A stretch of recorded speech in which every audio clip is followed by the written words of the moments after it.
This is Jelly Roll, and this is Jelly Roll with his wife, Bunnie.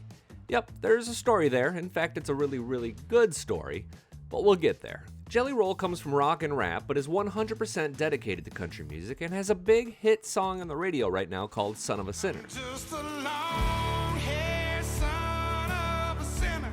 He's also been living a nightmare, although you'd never know it if you only read some of his tweets, the ones that don't look like this.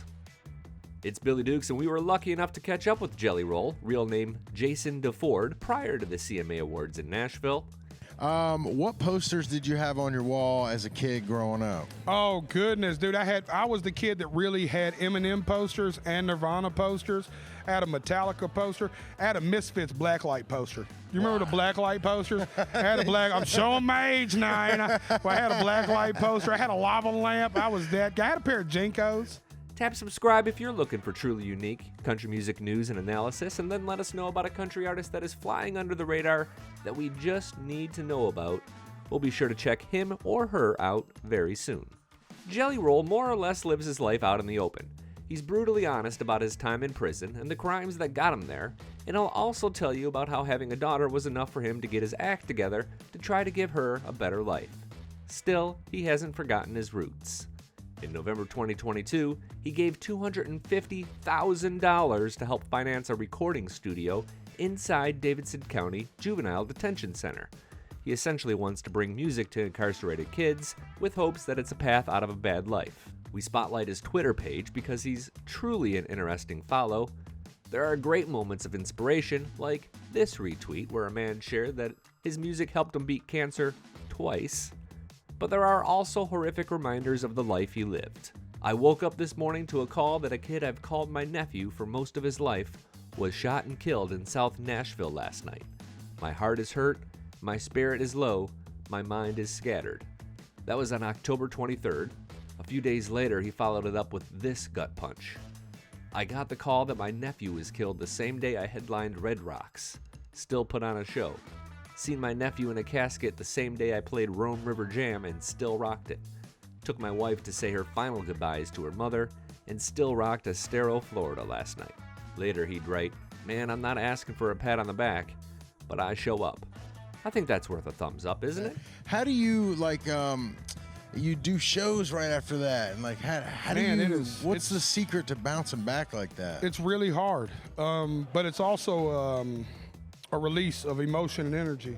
So it's almost therapeutic, especially because the music's so driven in that way anyways. And, just the wife sat me down and said, I want you here with me, but if you can, I need you to, that's important. My mother would want you to go do that, because we're also in a place now where we're not, we're talking about 8, 10, 12,000 people waiting for you, man. They babysitters and hotels, and I know they understand, but, I never want to leave them hanging, man. I never want to let them down, And my wife encouraged me to go, and that's just who she is as a human. An unexpected country star is a big fan of Jelly Rolls, and it's a friendship that you would have never seen coming. But first, I promised a little bit more about his wife, Bunnie. Jelly Roll and Bunnie aren't your typical neighborhood couple, but they recognize that and have some fun with it. She hosts a podcast called the Dumb Blonde Podcast, and together they're really cute on social media. In June of 2022, he shared this photo with a caption that begins, quote, "A hooker and a convict held hands on one dark night in the desert and made a decision to change our lives together and go all in on our dreams." Both know addiction very well, and immediately they bonded in Las Vegas several years ago. For his part, Jelly says he loves his wife's dorky sense of humor. She wasn't even there she didn't know who I was. She was just, one of them local Vegas kind of things. And we hit it off, man. It was just kind of, she said she fell in love with the saddest eyes in the room. And, I felt her soul. When I hugged her, I could just feel the genuineness off of her. I could tell it wasn't an act. And she's like me. She's the opposite of what you would expect when you see her. Like, if you just look at her Instagram, you'd be like, oh, okay. She's obviously gorgeous. She is goofy. She is so silly, dude. That girl is absolutely... She woke me up this morning. I'm not lying. This is how I woke up. Hello? Hello? I thought it was the cat, and I looked around as my wife going, hello? And I'm like... Good morning. You know what I'm saying? They truly seem to be kindred spirits.